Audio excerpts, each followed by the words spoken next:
যাচ্ছে গোপাল, যাচ্ছে গোপাল, ভাবছে গোপাল, হাসছে গোপাল, আসছে গোপাল, যাচ্ছে গোপাল, ভাবছে গোপাল, হাসছে গোপাল।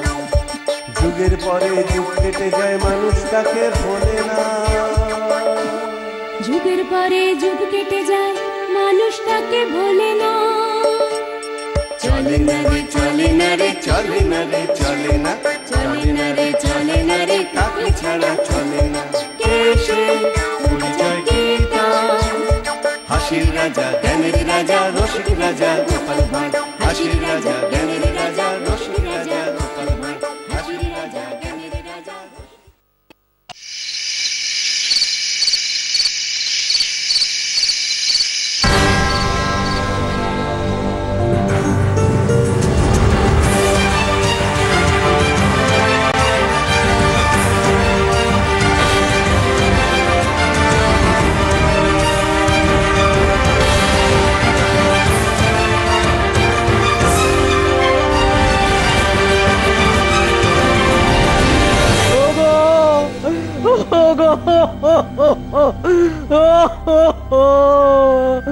আমার সর্বনাশ হয়ে গেল, সর্বনাশ! ডাকাতে আমার সর্বস্ব নিয়ে চলে গেল। কি নিয়ে গেল ডাকাতে? আমার মেয়ের বিয়ের জন্য কেনা সব গয়না। হায় হায় হায়! সে কি? আর তো গয়না কেনার টাকা নেই আমার কাছে। আমি কি করে মেয়ের বিয়ে দেব? ভোরের আলো ফুটলে মহারাজের কাছে যাই, চলো। তিনি নিশ্চয়ই কিছু একটা ব্যবস্থা করবেন।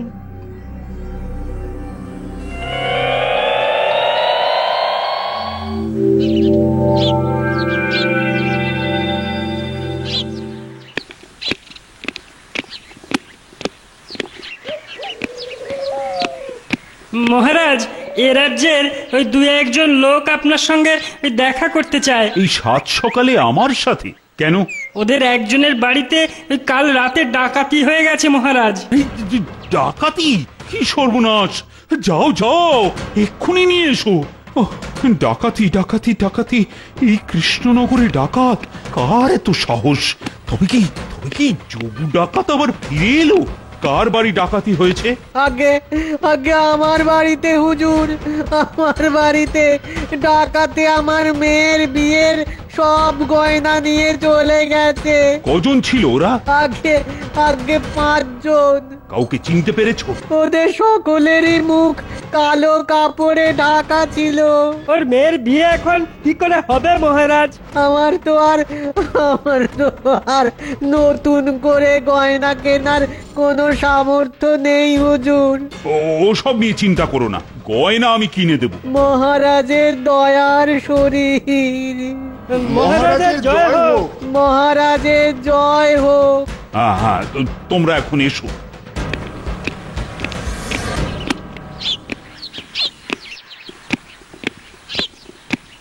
প্রাতঃপ্রণাম মহারাজ।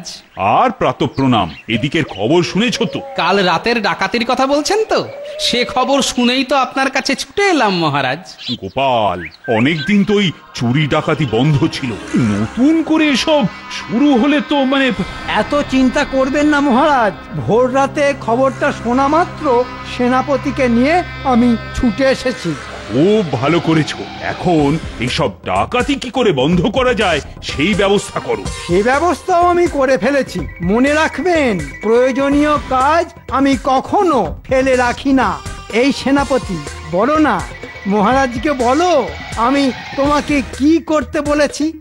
মন্ত্রী মশাই আজ থেকে জোরদার রাত পাহারার ব্যবস্থা করতে বলেছেন। দেখবেন মহারাজ, ডাকাত এলেই আমাদের রক্ষীরা ঠিক তাদের ধরে ফেলবে। কি গোপাল, তুমি কিছু বলো। আমি আর কি বলবো মহারাজ, তবে আমি ভাবছি অন্য কথা। কি কথা? ভাবছি ওই লোকটার বাড়িতে যে সোনার গয়না আছে সে খবর ডাকাত জানলো কি করে? আর গয়না লুট করার দরকার হলে সবার আগে স্যাঁকড়ার দোকান লুট করতে পারতো। ডাকাত সেটা করলো না কেন?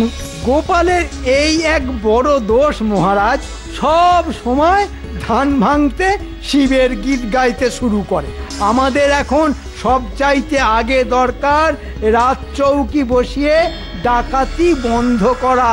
ঠিক আছে ঠিক আছে, যা ভালো হয় তাই করো, তবে মনে রেখো যেভাবেই হোক এই ডাকাতি আমাদের বন্ধ করতেই হবে।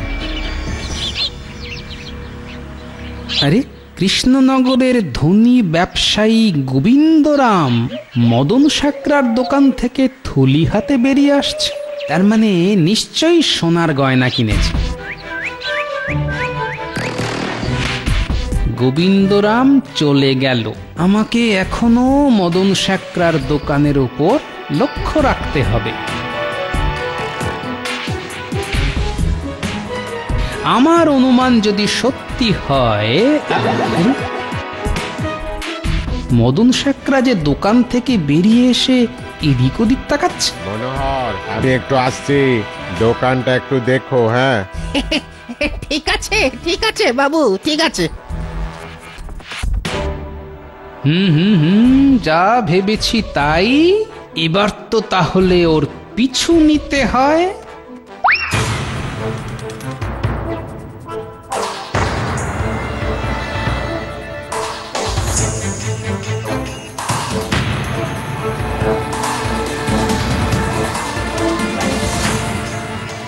কি মদন সাকরা এই জঙ্গলের মধ্যে এলো কেন? কি মতলব ওর?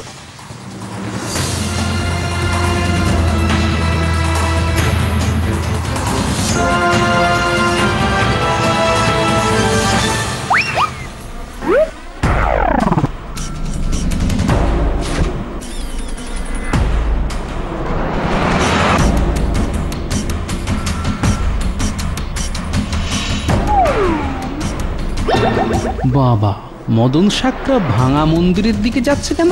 না না না, রহস্য ক্রমশ ঘনীভূত হচ্ছে।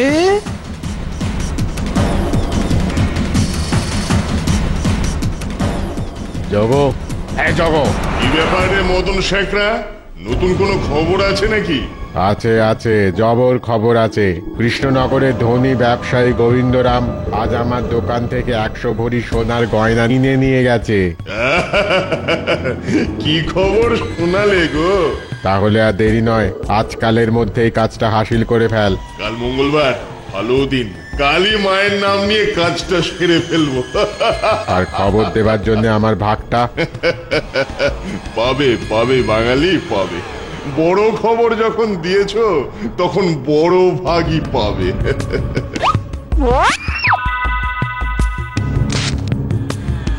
এখন 500 রাখো, কাজ মিটলে আরো দেব। তাহলে যা ভেবেছিলাম তাই। ডাকসাইটে যোগু ডাকাত তাহলে জঙ্গলের মধ্যে এই ভাঙা মন্দিরে এসে আস্তানা গেড়েছে, আর তাকে খবর জুগিয়ে যাচ্ছে মদন সাকরা। ঠিক আছে, আমিও যখন তোদের খবর পেয়ে গেলাম তখন এবারে দেখবি মজা। তাহলে যাই রে জগু।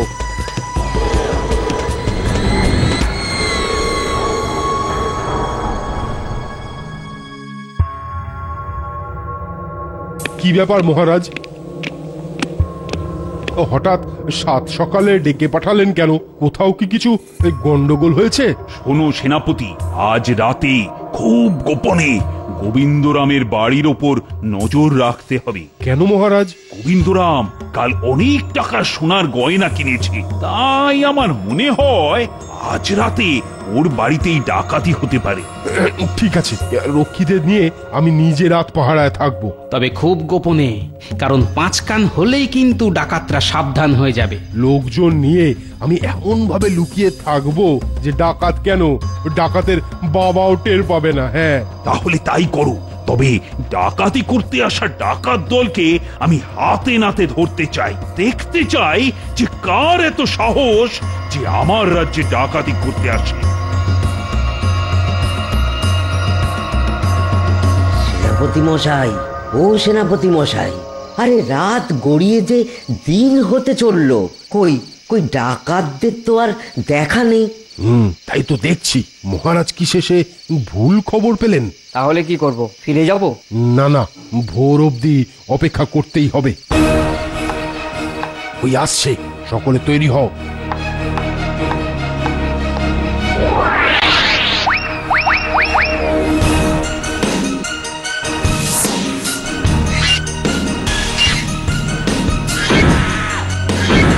শোনো, কেউ ভয় পেও না, যেমন করেই হোক আজ আমাদের ডাকাত ধরতেই হবে।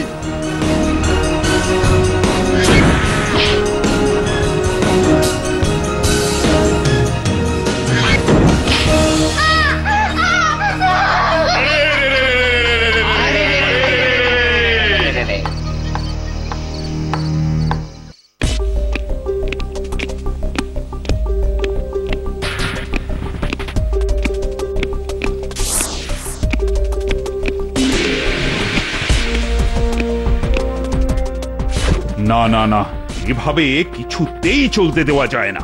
যেমন করে হোক ওই ডাকাত দলকে ধরতেই হবে। আমি 1,000 স্বর্ণ মুদ্রা পুরস্কার ঘোষণা করলাম। যে ডাকাত ধরে দিতে পারবে সে এই পুরস্কার পাবে। এতে কাজ হবে বলে মনে হয় না, কারণ আমি আর রক্ষীরাই যখন মার খেয়ে ফিরে এসেছি, তখন ডাকাত ধরার সাহস আর কার হবে মহারাজ? মহারাজ অনুমতি দিলে আমি একবার চেষ্টা করে দেখতে পারি। আমি পারলাম না, আর তুমি পারবে? ওই যে কথায় আছে না, হাতি ঘোড়া গেল তল, মশা বলে কত জল। বলে নিন, যা ইচ্ছে বলে নিন। তবে ডাকাত ধরতে পারলে বাহবা দেবেন তো? শুধু বাহবা কেন, সারা জীবন তোমার কেনা গোলাম হয়ে থাকবো। বাহ বাহ, শুনেও ভালো লাগলো। মহারাজ, আমাকে তো তাহলে কিছু অগ্রিম দিতে হয়। কত? এই ধরুন 500 স্বর্ণ মুদ্রা। বাবা, এ তো দেখছি গাছে কাঁঠাল গোফে তেল। ডাকাত না ধরেই 500 স্বর্ণ মুদ্রার বায়না। হ্যাঁ, চিন্তা করবেন না, কাজ না হলে মূল্য ফেরত। ঠিক আছে, পাবে। ধরে দেখাও ডাকাত। মহারাজের আদেশ শিরোধার্য। তবে ডাকাত ধরতে সেনাপতিরও সাহায্য লাগবে মহারাজ। তাও পাবে। আমি শুধু ওই ডাকাতকে জ্যান্ত ধরতে চাই।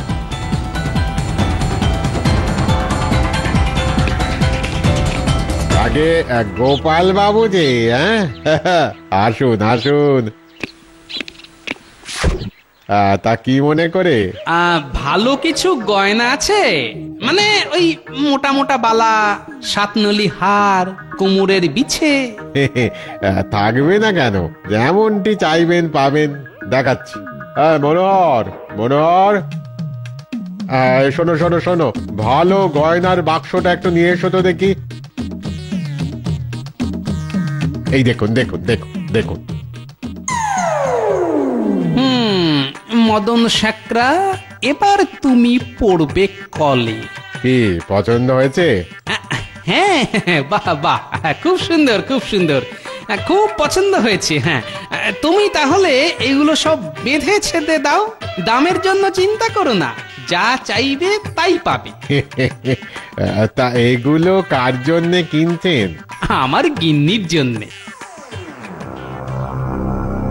না ভাই, তাড়াতাড়ি কর।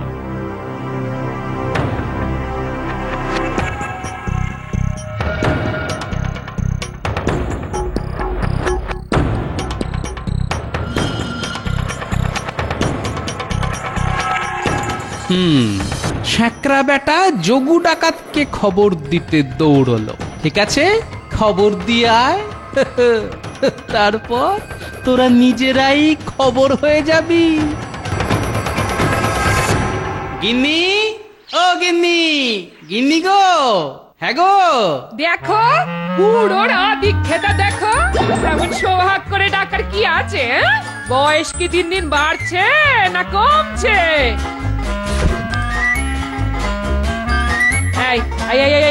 তোমার মতলবটা কি বলো তো? মতলব আর কি, এই শুধু ভালোবেসে তোমার জন্য সামান্য কিছু উপহার এনেছি, খুলে দেখো।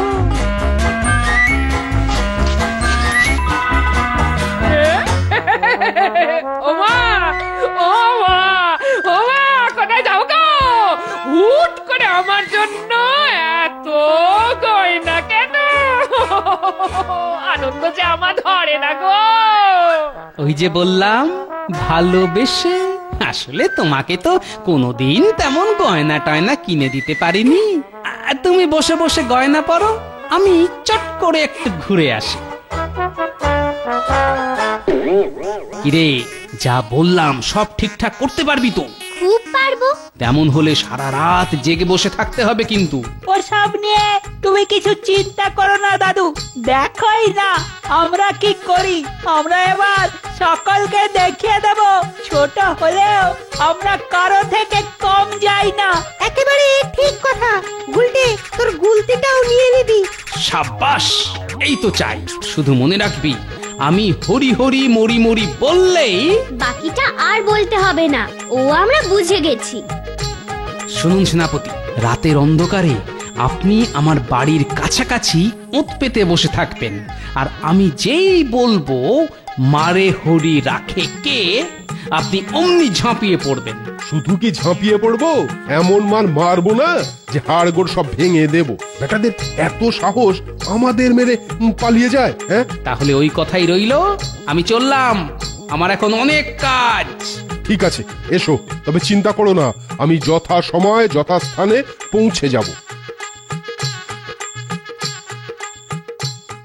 উমাগো, এ কি বলছো গো? আজ রাতে বাড়িতে ডাকাত পড়তে পারে? হ্যাঁ, পড়তে পারে মানে?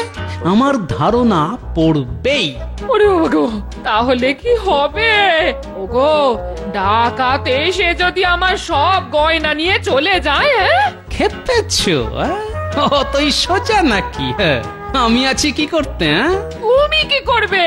একলা তুমি কি ডাকাতদের সঙ্গে লড়াই করতে পারবে? আরে লড়বো কেন, বুদ্ধি খাটিয়ে ধরবো। বলি, আমার বুদ্ধির ওপর তোমার ভরসা আছে না নেই? দাদু, আমরা এসে গেছি। আর যা আনতে বলেছিলাম তাও নিয়ে এসেছি। কেউ জানতে পারেনি তো? না না, কেউ জানতে পারেনি। তুমি কি আমাদের অতই কাঁচা ভাবো নাকি?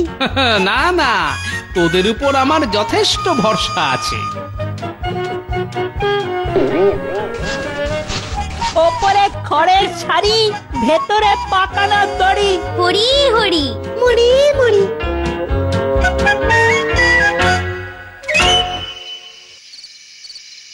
কি গো গোপাল, পারবে তো? একবার দেখুনই না আপনার গোপালের লীলা খেলা। যা ফাঁদ পেতেছি না, ওই ডাকাত বেটা ধরা পড়বেই পড়বে। তাই যেন হয় গোপাল, তাই যেন হয়।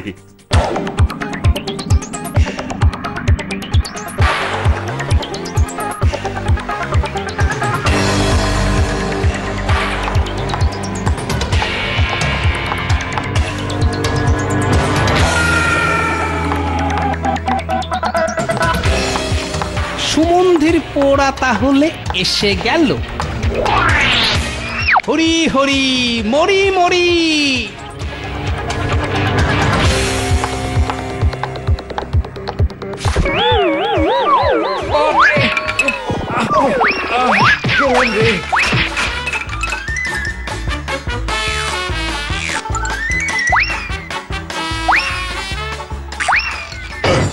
ওরে বাবা রে, এই কপালটা বুঝি ফেটে গেল রে। বাবা বাবা, দারুণ জমেছে। মারে হরি রাখে কে? পালা পালা ওরে পালা। উরি বাবা রে বাবা রে বাবা রে। খবরদার, যে পালাতে যাবে তাকেই কচু কাটা করবো। কিরে যোগু, আবার এই কৃষ্ণনগরে উদয় হয়েছিস? অনেকদিন আগে একবার সাজা খেয়েও লজ্জা হয়নি তোর? মাগো, এই তাহলে সেই ডাক সাইডে যোগু ডাকাত? হ্যাঁ, মারো মারো মারো মারো মারো মারো, মেরে হাড় গোড় একেবারে ভেঙে দাও, ভেঙে দাও দেখি। মারো মারো মারো মারো। এত বড় সাহস আমার বাড়িতে ডাকাতি করতে আসা? জানিস না এ বাড়িতে কে থাকে? সেনাপতি মশাই, এদের কারাগারে নিয়ে যান। কিছু রক্ষী নিয়ে আমি একটু ঘুরে আসছি। কোথায়? ফিরে এলেই সেটা জানতে পারবেন। খুব ভালো কাজ করেছিস, এর জন্য তোরা পুরস্কার পাবি। আমি এখন আসছি রে। কোথায় যাচ্ছ দাদু? যাচ্ছি আরেক ভালো মানুষের পোকে ধরতে। চল শ্রীঘরে চল।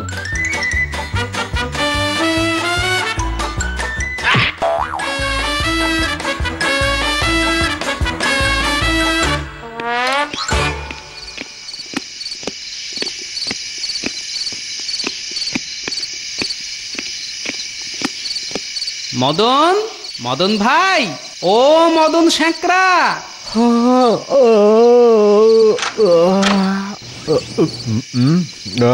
এ ব্যাপার এত রাতে? একটু যে যেতে হবে ভাই। এই একে গ্রেফতার করো।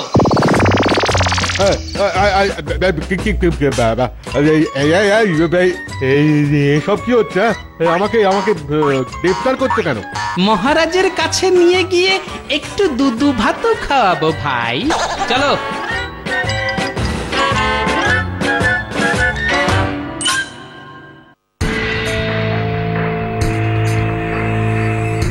তাহলে কৃষ্ণনগরে পরপর ডাকাতি হওয়া সবই এই কুখ্যাত যোগু ডাকাতের কাজ। হ্যাঁ মহারাজ, আর টাকার বিনিময়ে তাকে খবর জুগিয়ে গেছে আমাদের এই মদন শ্যাকরা। কি করে বুঝলে? আমি প্রথমেই বলেছিলাম বাড়িতেই যে সোনার গয়না আছে সে খবর ডাকাতে জানলো কি করে? আর সোনার গয়না লুট করার দরকার হলে ডাকাত তো সবার আগে শ্যাকরার দোকান লুট করতে পারত। হ্যাঁ, এই কথা তো বলেছিলে। আমি তাই গোপনে মদনের দোকানের উপর নজর রাখতে শুরু করলাম। দেখতে পেলাম ব্যবসায়ী গোবিন্দরাম ওর দোকান থেকে গয়না কিনে চলে যাবার পরই ও চুপি চুপি জঙ্গলের দিকে হাঁটতে শুরু করলো। ওর পিছু পিছু গিয়ে দেখলাম মোটা টাকার বিনিময়ে গয়না কেনার খবরটা ও যোগু ডাকাতকে চালান করে দিল। গোপাল, তোমার জুড়ি মেলানা ভার। মদন আর যোগুর কঠোর শাস্তি হবে, আর তুমি পাবে প্রাপ্য পুরস্কারের পরও আরো অনেক পুরস্কার। মহারাজ, আমি বলি কি, আমার প্রাপ্যটা আমায় দিয়ে দিন, আর বাড়তি অনেক পুরস্কার আমার নাতি নাতনি আর লক্ষ্মীদের মধ্যে ভাগ করে দিন। পারলে সেনাপতি মশাইকেও কিছু দিতে পারেন। ডাকাত ধরার পেছনে ওদের অবদানও তো কিছু কম নয় মহারাজ। হবে হবে, তাই হবে। সত্যি গোপাল, বুদ্ধির সাথে বিবেকেও তোমার জুড়ি মেলা ভার। জয় গোপালের জয়, জয় গোপালের